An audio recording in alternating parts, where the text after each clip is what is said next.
Je gueule. Cours-lui après, ne tire pas. Elle n'a rien à faire en zone interdite.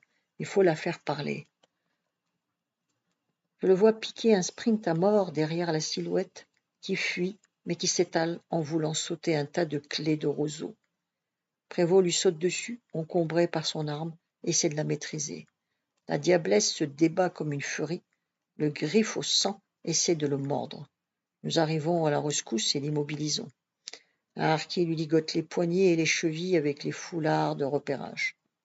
Aux questions, elle répond par des injures et bave de rage.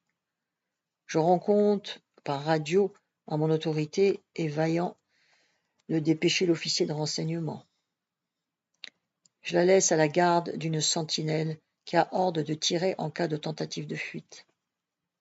Paris a assisté à la scène complètement effaré. Il s'endurcira. Mon regard est attiré par un puits à petite margelle où, en d'autres temps, les villageois venaient puiser l'eau. Les 2 poutres supportant la poulie de bois ont disparu. À quelques mètres de là, une chaîne de fer de petit diamètre, longue d'une vingtaine de mètres, traîne dans la poussière. Je suis étonné qu'elle n'ait pas été récupérée. Paris s'approche de moi. Mon lieutenant, dans le civil, je travaille dans une entreprise de travaux publics et je m'occupe des terrassements. Je serais curieux d'observer de près l'appareillage du puits. Eh bien, tu n'as qu'à te pencher et regarder. J'ai essayé, mais c'est trop sombre. Je ne vois pas bien. J'aimerais me faire descendre sur quelques mètres. Il y a là justement une chaîne. 2 soldats pourraient la tenir. Je m'attacherai à l'autre bout. Pourquoi pas? Mais ne compte pas visiter tous les points d'eau. Fais vite, car on peut avoir rapidement besoin de nous ailleurs. Sitôt dit, sitôt fait. Paris passe la chaîne autour de sa taille, la noue solidement, appelle 2 costauds qui passaient par là, et le voilà qui enjambe la margelle et disparaît. Je lui tourne le dos, occupé à observer la carte. Je sursaute. 2 coups de feu étouffés par les hurlements d'une bête qu'on met à mort proviennent du puits. Horreur! Je réalise que Paris est tombé sur une cache aménagée dans la paroi et que ses occupants l'ont tiré à bout portant. Consternation.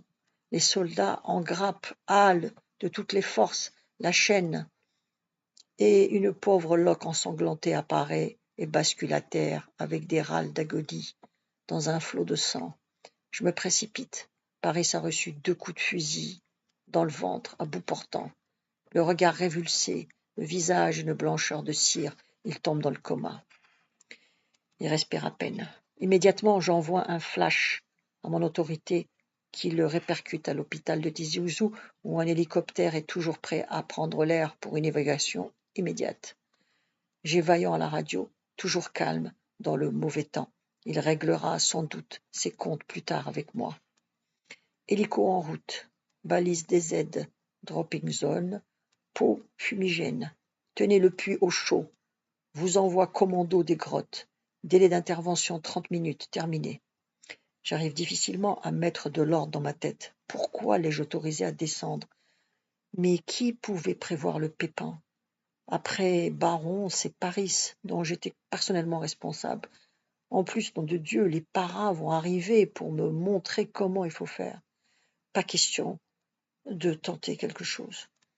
Je fais encercler le puits à distance respectueuse, environ 20 mètres. 10 minutes se sont écoulées depuis le flash et je perçois le bruit caractéristique de l'hélico. Chatoise a balisé un endroit dégagé en DZ de fortune et allume un pot fumigène. Le pilote atterrit en virtuose. Le rotor tourne. 2 brancardiers et un médecin giclent.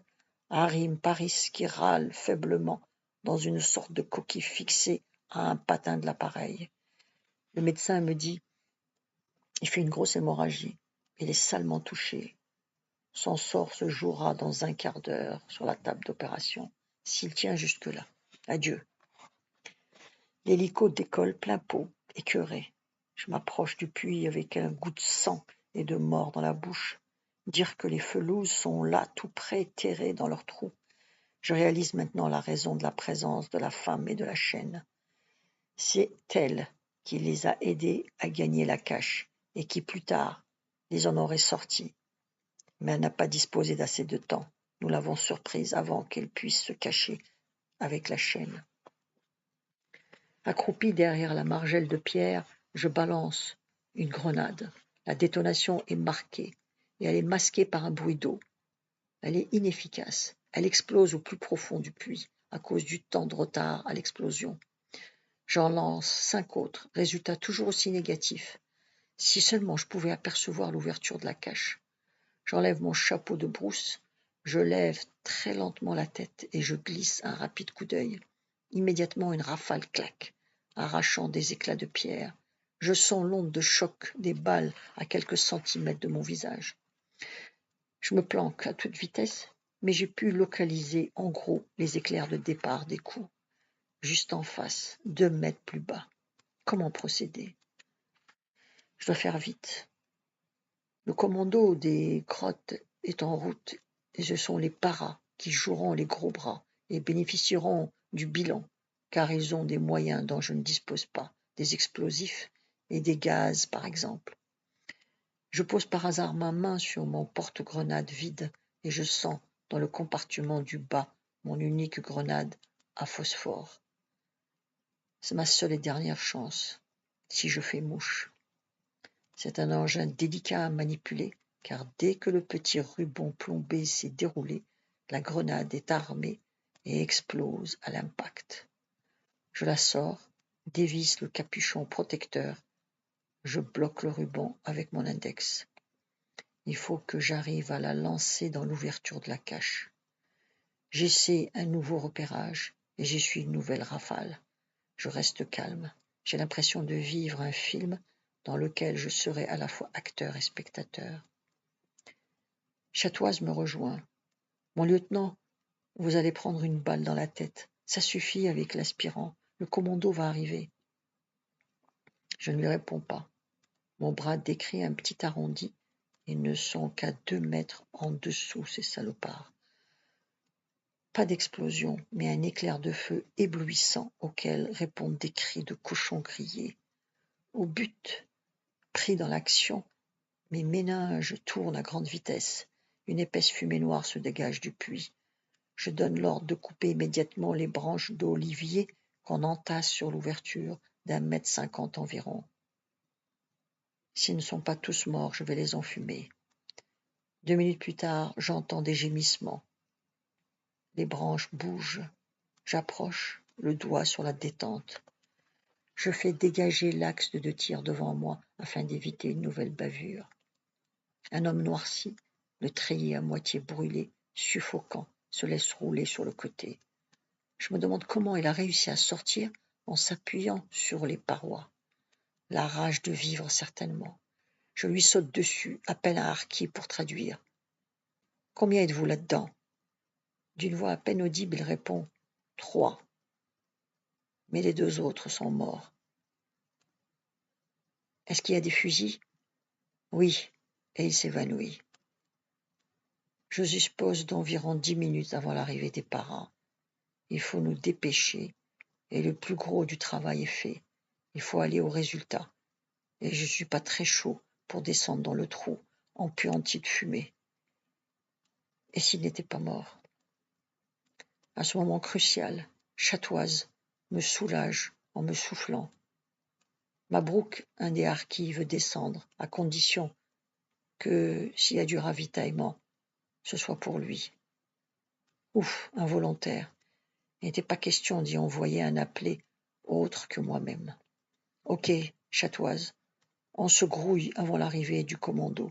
Attachez Mabrouk à la chaîne, donnez-lui une lampe de poche et descendez-le. Vite, dégagez les branches. Plus tard, je ferai citer Mabrouk pour son acte de courage. Tenu par 4 hommes, il descend, et je l'entends tousser et jurer dans sa langue. Penché au-dessus de l'ouverture, je suis la manœuvre. On y voit à peine. Mabrouk atteint la petite ouverture. Avec mon gabarit, je n'aurais jamais pu m'y glisser. Je lui crie. Alors, Mabrouk, fis ça. Vite. Il y en a 2, ils sont morts. Il y a des armes et de la bouffe. Envoie une corde pour vider le trou. À défaut de corde, on lui lance l'autre extrémité de la chaîne, qui est assez longue. Mabrouk travaille vite et bien. Le va-et-vient s'opère rapidement. Nous sortons successivement 2 fusils de chasse, 2 Mauser, un PM, puis un lourd paquet ficelé dans une grosse toile. D'un coup de couteau, chatoise les ventres, et nous découvrons, avec stupéfaction, une mitrailleuse ANF-1 démontée et dans la graisse. Cette arme, toute récente, équipe uniquement nos unités d'élite. Mabrouk, à présent, accroche des couffins. Tout était prévu pour le transport. 2 couffins de munitions dans des bandes de cartouches pour la mitrailleuse. Dans un autre, 3 postes radio civils à transistor et une petite machine à écrire. Il me semble entendre au loin le bruit caractéristique d'un hélicoptère. Voilà le commando. Allez, Mabrouk, envoie la suite. Il n'y a plus que de la bouffe, mais c'est pour moi.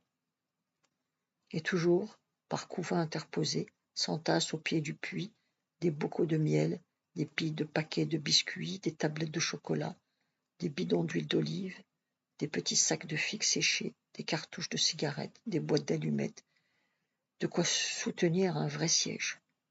L'hélico est en vol, stationnaire au-dessus de nous, la poussière vole. Le rotor de Sikorsky fait un bruit épouvantable. À présent, la cache est vide. Les spécialistes vont pouvoir intervenir. Le butin en armes est magnifique, surtout la mitrailleuse et ses munitions. Je fais partir un pot fumigène sur la DZ qui a servi pour Paris, et le lourd engin s'oppose. Aussitôt, le commando des grottes gicle, leur capitaine en tête. Ils sont en tenue camouflée, de vrais fauves. Quelle allure! Ils nous rejoignent au pas de gymnastique et s'arrêtent près de moi. Il y a un instant de silence lorsqu'ils découvrent les armes entassées et le reste. Je me présente le regard ironique. Sous-lieutenant de réserve Fortu, commandant par intérim la 2e compagnie. Mes respects, mon capitaine. L'aspirant Paris a été gravement blessé et héliporté à Tizi. J'ai exploité la cache avec les moyens du bord. Beau bilan pour la 9e RIMA, n'est-ce pas? Le capitaine prend très mal la chose. Il est vert de rage. Un beau coup vient de lui passer sous le nez. Vous avez désobéi aux ordres. Vous deviez uniquement surveiller et nous laisser faire. Ce n'est pas une mission de réserviste. Vous auriez pu y avoir encore plus de casse. Je ferai un rapport à votre chef de camp. Votre chef de corps, plutôt. Faites donc, mon capitaine. En attendant, je vais faire le mien. Et je pense en moi-même, le réserviste, il t'emmerde. Les parrains nous regardent d'un air furibond. Comment avoir osé travailler à leur place et réussir, nous, misérables troufions de réserve? Et puis merde, on s'en va, me lance le capitaine à la face. J'ai une forte envie de lui dire bon appétit, mais j'ai autre chose à faire. Soudain, je me rends compte qu'un lieutenant 2 gallons, assis sous un olivier, le visage barré d'une grosse moustache noire, est en train de nous observer, le sourire aux lèvres. Il n'était pourtant pas là tout à l'heure. Il n'est pas en tenue camouflée, et son béret noir montre qu'il est des nôtres. Il se lève, je le salue, interloqué. Lieutenant Scipion, je prends le commandement de la compagnie. Dites-moi, Fortu, c'est comme ça ici tous les jours? Bilan positif pour le régiment. Bien content de votre arrivée, mon lieutenant. Heureusement non, ce n'est pas comme ça tous les jours. Excusez-moi, je dois rendre compte immédiatement à la Dunette autorité et essayer d'avoir des nouvelles de l'aspirant Paris. Le capitaine Vaillant se dirige vers nous. Il m'a autorisé à vous rejoindre en vitesse, mais quand j'ai vu que vous aviez votre affaire bien en main, je vous ai laissé terminer le travail. Quant à Paris, il est sauvé. Il a pu être opéré à temps. Son état est grave, mais il s'en sortira. L'AFN, c'est fini pour lui. Il n'y sera pas resté longtemps. Sur ce, déboule le patron et son escorte, ainsi que l'officier de renseignement. Fortu, Pourquoi avez-vous laissé descendre Paris dans le puits? C'est la douche froide. Mon capitaine, je n'ai pas pensé un seul instant qu'il pouvait y avoir une cache. Il renifle avec un demi-sourire. Paris est hors de danger. Mais pourquoi n'avez-vous pas attendu le commando des grottes? Vous avez désobéi, nom de Dieu. Parce que les marsouins ne sont pas des manchots, mon capitaine. Et puis, j'avais 2 camarades à venger.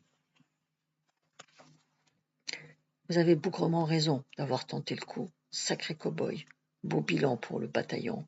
Votre remplaçant est arrivé. Je le charge de vous mettre la bride sur le cou. La suite demain. Vous pouvez vous abonner.